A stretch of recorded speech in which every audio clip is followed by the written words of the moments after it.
మీలో వేములపల్లి ఎంతమందికి తెలుసు? మేమైతే ఇదే ఫస్ట్ టైం వెళ్ళడము. సో, అయితే హైదరాబాద్ నుంచి స్టార్ట్ అయ్యి నర్సరావుపేటకెళ్ళాము. అక్కడ మా అత్తయ్యని పిక్ చేసుకొని ఇంక స్టార్ట్ అయిపోయామనమాట. వెళ్ళే దారిలో ఫాగ్ మాత్రం మామూలుగా లేదు. సో, కొంచెం జాగ్రత్తగా వెళ్ళాము.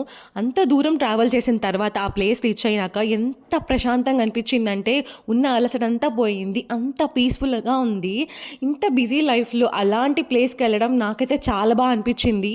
మేబీ పల్లెటూరులో ఉండే వాళ్ళకి అంత ఏం అనిపించదేమో. కానీ నాకు మాత్రం అంటే నేను కొంచెం టౌన్‌లో పెరిగాను. సో, నాకు పల్లెటూరులో ఉండడం అవన్నీ పెద్దగా తెలీదు. వెళ్ళగానే నాకు ఆ అట్మాస్ఫియర్, ఆ స్పిరిచ్యువాలిటీ మ్యాటర్ ఏంటంటే ఈ చిన్న పాపకి ఎంట్రుకలు ఇస్తున్నారు. సో, వాళ్ళ నాయనమ్మ అక్కడ మొక్కుకుందంట. అందుకనే ఆ ప్లేస్‌కి వెళ్ళాము. ఆ మొక్కు వల్ల మేము ఒక మంచి ప్లేస్ చూసామనిపించింది. అయితే ఈ కాలం పిల్లలకి ఫోన్ ఇస్తే ఏదైనా చేయించుకుంటారేమో. మంచి గుండు కూడా నున్నగా గీయించుకుంది. ఏ ప్లేస్‌కెళ్ళినా ఆ ప్లేస్ స్పెషాలిటీ గురించి తెలుసుకోవడం నాకు చాలా ఇష్టం. అలాగే ఈ గుడి గురించి కూడా తెలుసుకున్నాను. నెక్స్ట్ వీడియోలో అప్లోడ్ చేస్తా. అంతే మరి వీడియో. బాయ్.